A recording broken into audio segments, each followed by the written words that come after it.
Hello Bruno, आपका एक बार फिर से अतुल सेंटर में स्वागत है। आज के इस वीडियो में मैं रस, छंद और अलंकार रस, छंद, अलंकार तीनों बताने वाला हूं। अगर आपको जैसे करुड़ रस, हास्य रस, सोरठा, अलंकार और छंद चौपाई, ठीक है, इस प्रकार से बताऊंगा, ठीक है ना। वीर रस बताऊंगा, हास्य रस बताऊंगा, श्रृंगार रस बताऊंगा, दोहा बताऊंगा, चौपाई बताऊंगा, सोरठा बताऊंगा, जो भी है सब चीज़ें आज बताने वाला हूँ। यानी कि आपका कितने नंबर क्लियर होने वाला है? 6 नंबर आज का क्लियर हो जाएगा आपका। एक बात मैं बता दूं, जैसे सोरठा अलंकार देखना है तो लिंक आपको क्या करना है, डिस्क्रिप्शन में जाना है। डिस्क्रिप्शन में वहाँ पर मैं टाइम सेट कर रखा हूँ, वहाँ पर आप जाके देख सकते हैं। रोला देखना है तो भी देख सकते हैं, यमक देखना है तो भी देख सकते हैं। सबका टाइम अलग अलग से फिक्स है, जाके आप देख सकते हैं। क्लियर समझ में आया ना इतना बात? तो रस, छंद, अलंकार, जिससे कि आपका टाइम वेस्ट ना हो, इसलिए मैं ये किया हूँ, ठीक है। तो रस, छंद, अलंकार से टोटल कितने नंबर का आएगा भैया? 6 नंबर का आएगा। अब बोलोगे भैया रस कितना बताओगे, छंद कितना बताओगे, और रस होता क्या है, छंद क्या होता है, सब कुछ बताऊंगा, बिल्कुल आसान तरीके से बताऊंगा। देखिएगा ध्यान से, और सबका परिभाषा और उदाहरण सहित बताऊंगा, ये भी याद रखिएगा। 6 नंबर आपके कहीं नहीं गए हैं। तो अगर आपको आज ही 6 नंबर क्लियर करना है, क्या आज ही आपको 6 नंबर क्लियर करना है, तो जरूर देखिएगा लास्ट तक। एक बात और है, अगर आपको कहीं भी डाउट होता है तो आप कमेंट करके पूछ लीजिएगा। इसके बाद वाला लिंक डिस्क्रिप्शन है हिंदी का, यानी आप चाहे क्लास 10th में हो या 12th में हो, चैनल को सब्सक्राइब करके बेल आइकन प्रेस कर लें और टेलीग्राम ज्वाइन कर लें। टेलीग्राम पे इसका नोट्स आपको प्रोवाइड कर दिया जाएगा। इतना समझ में आया ना?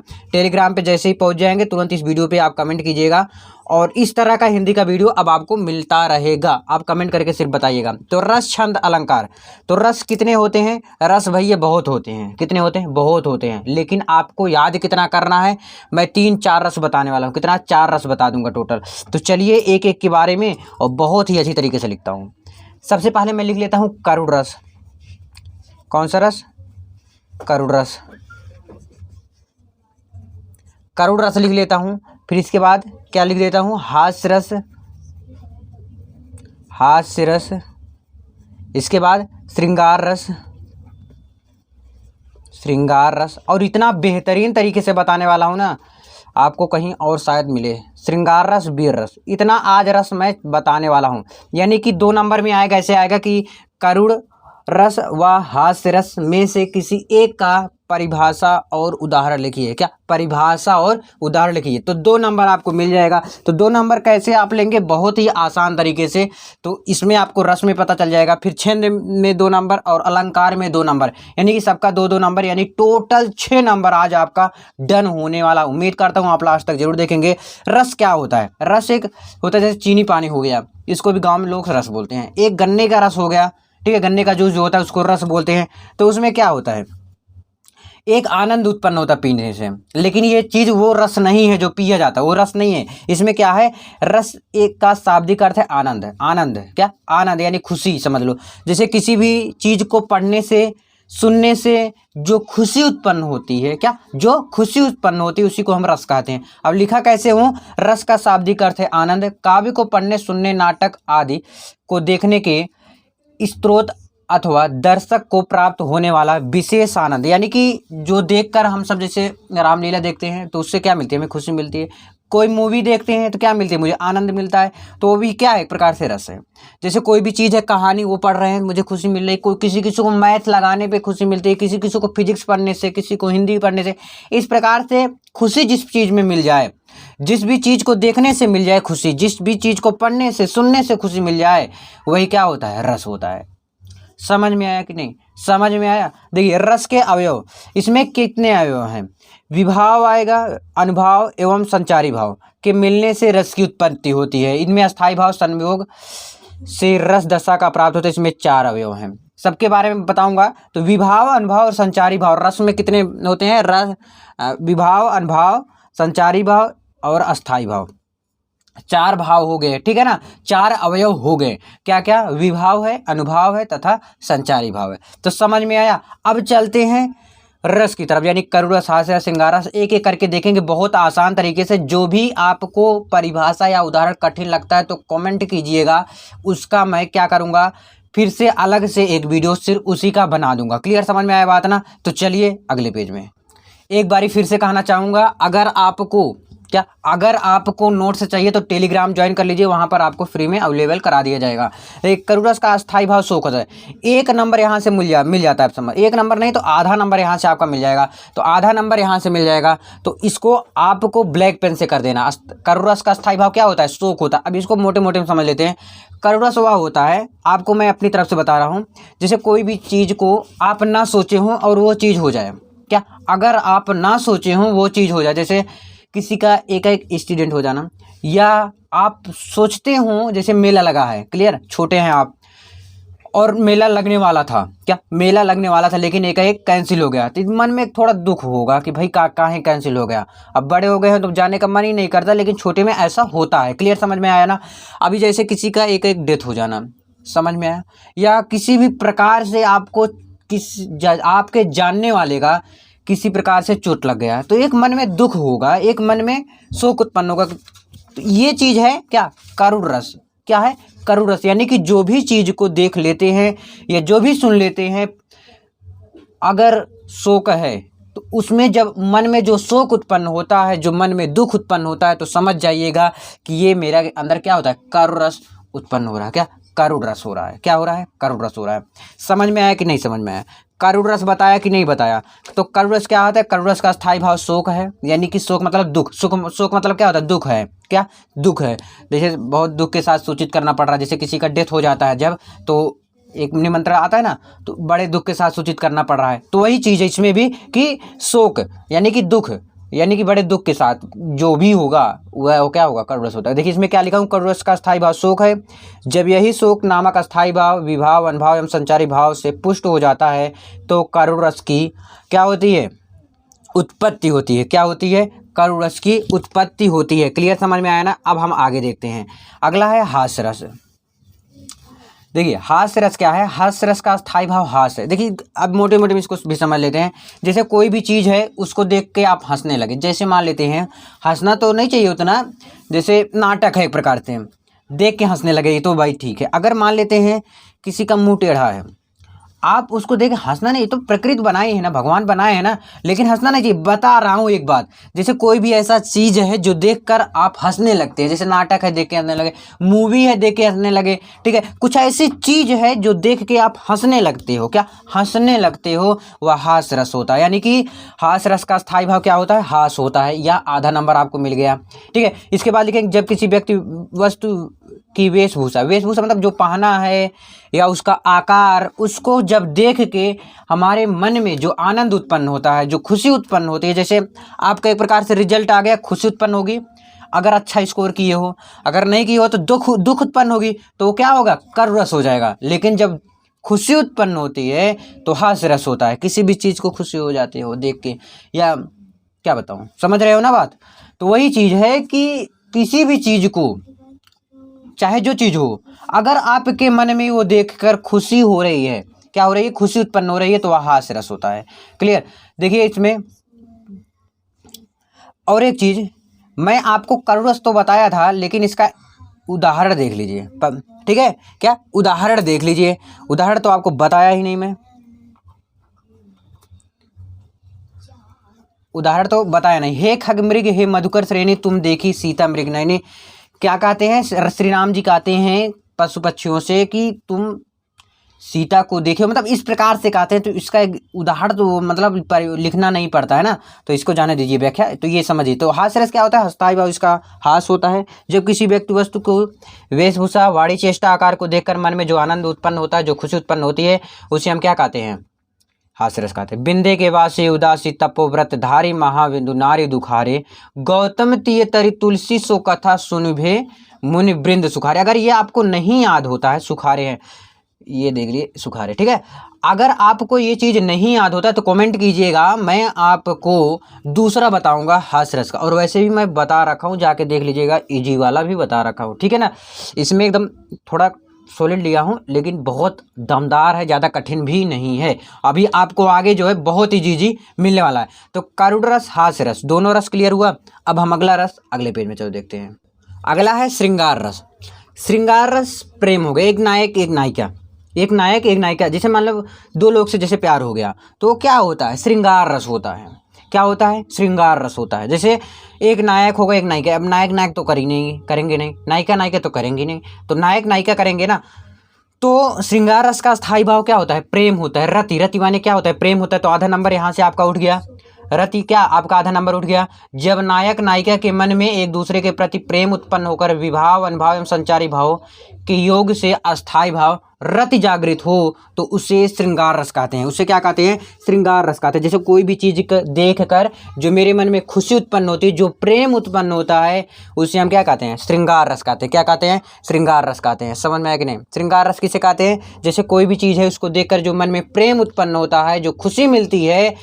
प्रेम, खुशी तो एक प्रकार से वो हो गया आपका हास्य रस, लेकिन श्रृंगार रस जो है सिर्फ प्रेम समझ लो। क्या, प्रेम समझ लो। क्या नायक नायिका के मन में एक दूसरे के प्रति क्या हो, प्रेम उत्पन्न हो, उसे क्या कहते हैं, श्रृंगार रस कहते हैं। ऐसे भी लिख सकते हो, नहीं तो आप आगे भी लिख सकते हो, विभाव, अनुभाव एवं संचारी भाव के योग से अस्थायी भाव रति जागृत हो तो उसे श्रृंगार रस कहते हैं। चाहे तो आप यहाँ पर भी यहाँ तक ही लिख सकते हो, ठीक है ना। समझ में आया बात। क्या होता है श्रृंगार रस, श्रृंगार रस का स्थायी भाव क्या होता है, प्रेम होता है। क्या होता है, प्रेम होता है। जैसे एक दूसरे को देखकर क्या हो जाए, प्रेम हो जाए, तो उसी को हम क्या कहते हैं, श्रृंगार रस कहते हैं। इसमें लिखा है, कौन हो तुम बसंत के दूत विषम पंतझड़ में अति सुकुमार, अरे घन तिमिर में चंपला की रेख, तपन में शीतल मंद ब्यार। अगर नहीं याद होता है तो बिल्कुल भी टेंशन लेने की जरूरत नहीं है, ठीक है।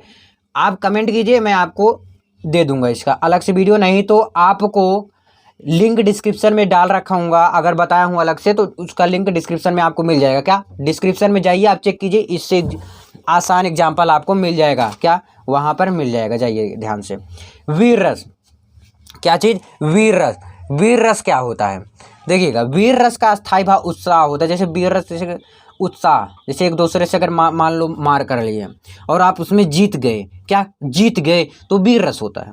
लेकिन अगर मैं किताबी भाषा से समझाऊं आपको तो वीर रस का स्थायी भाव क्या होता है, उत्साह होता है। जब यही उत्साह नामक स्थायी भाव विभाव, अनुभाव, संचारी भाव से पुष्ट हो जाता है तो वीर रस की उत्पत्ति होती है। जब विभाव, अनुभाव एवं संचारी भाव से संयोग होकर एक जो वीर उत्पन्न होता है, मन में जो उत्साह होता है, जैसे किसी को मार के आप आ गए, क्लियर, मार के आ गए और आप क्या हो गए, खुश हो जाएंगे। क्यों, क्योंकि आपने जीत लिया। क्या, आपने जीत लिया मार के, तो वही क्या होता है, वीर रस होता है। समझ में आया ना। जब मन में उत्साह हो, यहाँ से आपका आधा नंबर मिलेगा, एक नंबर से कम यहाँ पर आधा नंबर ही मिल जाएगा, और एक नंबर आपका पूरा क्या मिल जाता है, उदाहरण का मिल जाता है।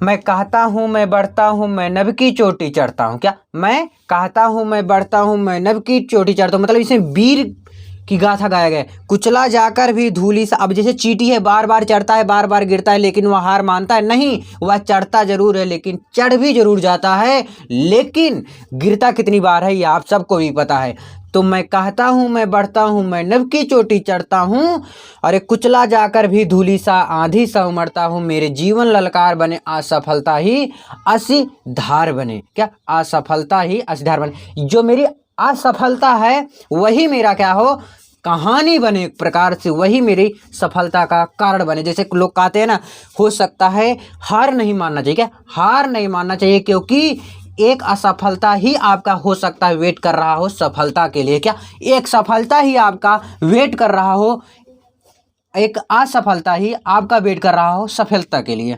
ठीक है, समझ में आया ना। मैं कहता हूँ मैं बढ़ता हूँ, यानी कि मैं कह भी रहा हूँ, मैं बढ़ता भी हूँ, मैं नभ की चोटी चढ़ता हूँ, अरे कुचला जाकर भी धूली सा, आधी सा उमड़ता हूँ, मेरे जीवन ललकार बने, सफलता ही असीधार बने। उम्मीद करता हूँ ये भी आपका उदाहरण डन हो गया होगा। तो श्रृंगार रस, वीर रस, यानी कि रस जो है इससे बाहर को तो कतई नहीं आ सकता है। जो भी आपको दिक्कत होता है, परेशानी होता है, तो आप कमेंट कीजिए, जरूर पूछिएगा। अब मैं आपको छंद बता देता हूँ। क्या, छंद बताता हूँ, चलो अगले पेज में। अब देखिए 2 नंबर वहां तक आपका क्लियर हुआ। अब छंद से आपका 2 नंबर उठाना है। कितना, छंद से भी आपको 2 नंबर उठाना है किसी भी तरह करके। तो छंद मैं 3 बताने वाला हूँ। होता तो है, कई होते हैं, 4-5 होते हैं, लेकिन मैं कौन कौन सा बताऊंगा ये ध्यान दीजिए। मैं बताने वाला हूँ चौपाई बताऊंगा। क्या, चौपाई बताऊंगा, दोहा बताऊंगा और सोरठा बताऊंगा। 3 बताने वाला हूँ। तो सबसे पहले मैं चौपाई देख लेते हैं। यह सममात्रिक छंद है। सममात्रिक मतलब समान है। सममात्रिक मतलब क्या है? समान है। अब समान एक प्रकार से दोहा भी होता है, तो इसके ज़्यादा ध्यान मत दीजिएगा। दोहा बल्कि सममात्रिक नहीं होता। क्या? दोहा सममात्रिक छंद नहीं होता है, सिर्फ चौपाई सममात्रिक छंद होता है, क्योंकि इसमें देखिए सब में 16-16 मात्राएं होती हैं। कह रहा है यह सममात्रिक छंद है, इसमें 4 चरण होते हैं। कितने चरण होते हैं? 1 2 3 और एक नीचे भी है 4। इसमें 4 चरण होते हैं और प्रत्येक चरण में 16-16 मात्राएं होती हैं। अंतिम 2 वर्ड गुरु लघु नहीं होने चाहिए। यानी कि चौपाई जो है वह हमेशा क्या होता है? सममात्रिक छंद होता है। क्या होता है? सममात्रिक छंद होता है। तो समझ में आया चौपाई क्या होता है? एक सममात्रिक छंद है, इसमें 16-16 मात्राएं होती हैं। अंतिम 2 वर्ड गुरु लघु नहीं होते हैं। तो क्या है? जय हनुमान ज्ञान गुण सागर, जय कपीस तिहुँ लोक उजागर, रामदूत अतुलित बलिधामा, अंजनी पुत्र पवन सुत नामा। अगर आपको मात्रा देना नहीं आता है तो मात्रा मैं आपको आज सिखा देता हूँ, तो आज के बाद आप नहीं कहेंगे मुझे नहीं आता। देखिए जा है या है, तो यहाँ पर अकेले अकेले है। जब अकेले रहेगा तो एक पाई ऐसे की कर दिया जाएगा। ठीक है। अब देखिए हा भी अकेले है। अब बोलोगे ना अकेले है, ठीक है, लेकिन इस पे मात्रा भी है। बोलोगे 2 लोग हो गए, है ना? हाँ हो गए, लेकिन छोटा ऊ का मात्रा है। जब छोटा ऊ का मात्रा रहेगा तब एक ही लिखेंगे। जैसे बड़ा ऊ का मात्रा हो गया तो यहाँ पर 2 लिख देंगे। तो 2 कैसे लिखेंगे अभी समझाता हूँ। देखिए माँ है, इस पे आ की मात्रा यानी कि 2 हो गया। तो 2 जब भी गिनेंगे इसको 2, लेकिन लिखेंगे किस तरह? यस की तरह लिखते हैं, 5 की तरह लिखते हैं, जो भी कहो आप ऐसे यस की तरह बनाते हैं। इसको कितना गिनेंगे? 2 गिनेंगे, इसको 1 गिनेंगे। ना अकेले है तो इसको 1 लिख दो। देखिए ज्ञा पे आ की मात्रा है तो यहाँ पर क्या हो जाएगा? 2। ना अकेले है तो यहाँ पर 1। गा पे छोटा मात्रा है यहाँ पर 1। ना अकेले है तो 1 लिख दो। और सा 2, गा अकेले, रा भी अकेले। जय हनुमान ज्ञान गुण सागर, जय इतना आप देखिए गिन लीजिए कितना मात्रा है? 1 2 3 4, इसको 2 गिनेंगे हमेशा, ठीक। 1 2 3 4 5 6 7 8 9 10 11 12 13 14 15 16। कितना मात्राएं हो गई? 16 मात्राएं हो गई। क्या हो गए? 16 मात्राएं हो गई, ठीक है। इसी प्रकार से आप गिन लीजिए फटाफट, आप तो कर ले जाएंगे ना। अच्छा बता दूं? चलो बता देता हूँ। देखिए जा है अकेले, यहाँ पर या भी अकेले है, का अकेले है, पा भी। देखिए बड़ी की मात्रा, अगर छोटी का मात्रा रहता तो सिर्फ 1 होता, लेकिन बड़ी का जब मात्रा है, बड़े ई बड़ा ऊ, अगर मात्रा रहेगा तो यस की तरह बना दिया जाएगा ना। और सा अकेले है तो 1 पाई हो जाएगा। ती अकेले है, देखिए हु पे छोटा मात्रा है, मैं इसको 1 ही लिखता, लेकिन यहाँ पर क्या है? अंक की मात्रा है। क्या है? अंक की मात्रा है यहाँ पर, तब क्या हो जाएगा हमारा? 2 हो जाएगा। यहाँ पर क्या हो जाएगा? 2 हो जाएगा। ला पे ओ की मात्रा है तो 2 हो जाएगा। का अकेले है, ऊ अकेले है, जा पे आ की मात्रा 2, गार 1 2 3 3 2 5 1 6 7 7 2 9 9 2 11 12 13 14 15 16 17। कितना हो रहा है यार? 1 2 3 4 5 1 6 7 8 9 10 11 12 13 14 15 16 17। अच्छा तिहु, इस पे ये मात्रा नहीं रहेगा, तिहु ऐसे रहेगा ना, तो यहाँ पर क्या रहेगा? ये भी 1 रहेगा। तो टोटल कितना हो गया? 16 हो गया। यहाँ पर राम, रा पे आ की मात्रा म, दा पे बड़ा की मात्रा ता, आ ता पे छोटा की मात्रा 1, ला पे 1, ता बल धा 2 रहेगा, मा रहेगा। गिन लो इसको, इसके बाद आप गिन लीजिएगा। 2 1 3 4 5 6 7 8 9 10 11 12 13 14 15 16। क्या हो गया? 16। कितना हुआ भैया? 16 हुआ।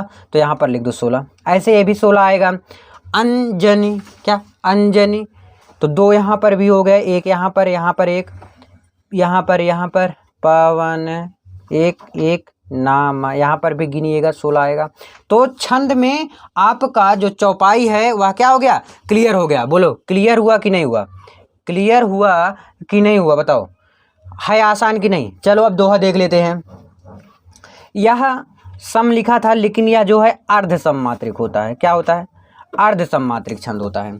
इसमें 4 चरण होते हैं। पहले और तीसरे चरण में 13-13 मात्राएं तथा दूसरे और चौथे चरण में 11-11 मात्राएं होती हैं। यह क्या होता है? अर्ध सममात्रिक छंद है। क्या है?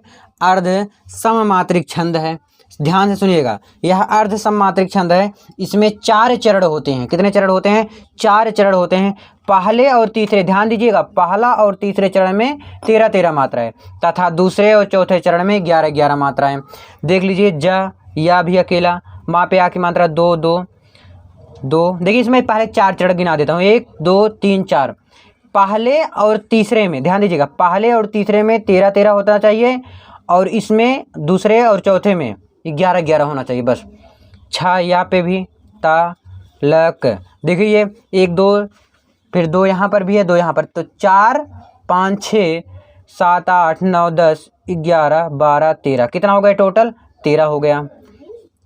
क्लियर। यहाँ पर सा अकेले है, रा पे आई की मात्रा 2, यहाँ पर ना पे 2, 1 कौ पे 2, का पे 2, माँ पे अकेले। अब गिन लो, 1 2 1 3 3 2 5 5 1 6 6 2 8 8 2 10 1 11।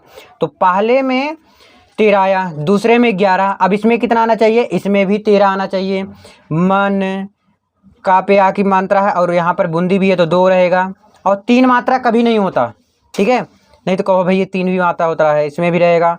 वृथा क्या है? वृथा है, तो इसमें क्या रहेगा? देखिए इसमें री लगा है, क्या लगा है? वृथा में री लगा है, तो यहाँ पर री जब आधा है तो यहाँ पर 1 ही रहेगा, था पे 2। गिन लो, 1 2, और यहाँ पर 4, तो 4 2 6 6 4 10 10 1 11 12 13, यहाँ पर भी 13 आ गया।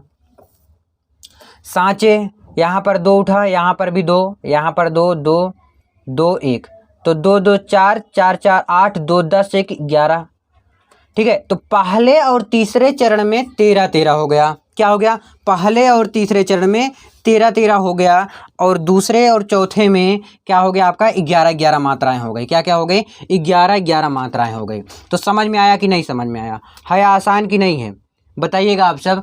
तो अब हम आगे देखते हैं, अगला देखते हैं। चलो अब आपका क्या आ गया? अगला सोरठा आ गया। क्या आ गया? सोरठा आ गया। तो सोरठा क्या रहेगा? यह अर्ध सम्मात्रिक छंद, मतलब अर्ध सम्मात्रिक मतलब जैसे आधा आधा बटर आता है। जैसे सम्मात्रिक क्या होता था, उसमें डायरेक्ट 16 16 मात्राएं थी। कितना कितना था? 16 16 था। इसमें 11 11, किसमें किसमें? प्रथम और तृतीय चरण में 11 11 मात्राएं, तथा द्वितीय और चतुर्थ में 13 13 मात्राएं होती हैं। क्या?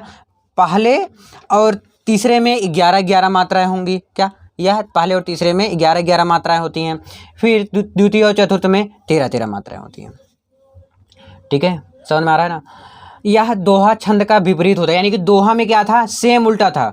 पहले और तीसरे में 13 13, दूसरे और चौथे में 11 11 था। लेकिन देखो एकदम उल्टा है सोरठा, उसका क्या है? एकदम उल्टा है।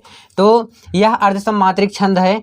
इसके प्रथम और तृतीय चरण में 11 11 मात्रा, तथा द्वितीय और चतुर्थ चरण में 13 13 मात्राएं होती है। यह दोहा छंद के विपरीत होता है। क्या होता है? विपरीत होता है। देखिए भी मैं समझाता हूँ। रहीमन मोह सुहाय, अमी पियावत मान बिन, अमी पियावत मान बिन, जो विष देत पिलाए, प्रेम सहित मरिबो भलो, प्रेम सहित मरिबो भलो। अब इसको देखिएगा, देखिए एक यहाँ पर आया, यहाँ पर एक आया, यहाँ पर एक, यहाँ पर एक। अब तो मात्रा देने आ गया होगा आपको। यहाँ पर एक, यहाँ पर 2, यहाँ पर 1। देखिए 4 यहाँ से आ गया, 4 2 6 1 7 8 9 10 1 11। यहाँ पर कितना आ गया? 11 आ गया। क्या आ गया? 11 आ गया। यहाँ पर अमी 1, यहाँ से 2 उठ गया, यहाँ से 1, यहाँ पर 2, यहाँ 1 1 2 1 1 1। अब यहाँ पर भी गिन लीजिए, यहाँ से 1 2 2 1 3 3 1 4 4 2 6 6 2 8 8 2 10 11 12 13, टोटल कितना आ गया भैया? 13 आ गया। गिन लीजिएगा। अगर किसी में प्रॉब्लम रहेगा तो कमेंट कीजिएगा, मैं उसको फिर से बता दूंगा। हो सकता है मात्रा देने में गलती हो गया, लिखने में गलती हो गया होगा, शायद मैं गिन के सारा बता रहा हूँ। जो विष देत पिलाए, प्रेम सहित मरिबो भलो, जो विष देत पिलाए। क्या? जो विष देत पिलाए, यानी कि यहाँ पर 2 बन गया, यहाँ पर 1, यहाँ पर 1, यहाँ पर 2 बना, यहाँ पर 1 1 2 1। गिन लीजिए, 2 1 3 3 1 4 4 2 6 6 1 7 8 2 10 1 11। यहाँ पर कितना हो गया? टोटल 11 मात्रा हो गया। क्या हो गया? 11 मात्रा हो गया। प्रेम सहित मरिबो भलो, प्रेम में 2 आ गया मात्रा, यहाँ पर 1 आ गया। समय ब री बो में 2, भा ला पे 2। अब गिन लीजिए, 2 1 3 और 3 3 6 और 6 7 8 8 2 10 10 1 11 2 13। है आसान कि नहीं आसान है? बताइए आप सब। केवल पहले क्या, चाहे जो उदाहरण आप दे सकते, चाहे जो उदाहरण, बस सिर्फ देख लीजिएगा, गिन लीजिएगा। अगर पहले और तीसरे में 11 मात्रा आ रहा है और दूसरे और चौथे में 13 13 मात्रा आ रहा है, तो कोई भी एग्जाम्पल आप लिख सकते हैं। बहुत एग्जाम्पल होता है। अगर ये आप रामचरितमानस खोल के देखो, सुंदरकांड खोलकर देखो तो आपको बहुत चीज़ें मिलेंगी ऐसे, क्या बहुत चीज़ें मिलेंगी आपको। तो इसका नोट्स चाहिए टेलीग्राम ज्वाइन कर लीजिए, वहाँ पर आपको मिल जाएगा। अब देखिए अलंकार की बारी आ गई, क्या अलंकार की बारी आ गई। चलो अगले पेज में उसको भी बताता हूँ।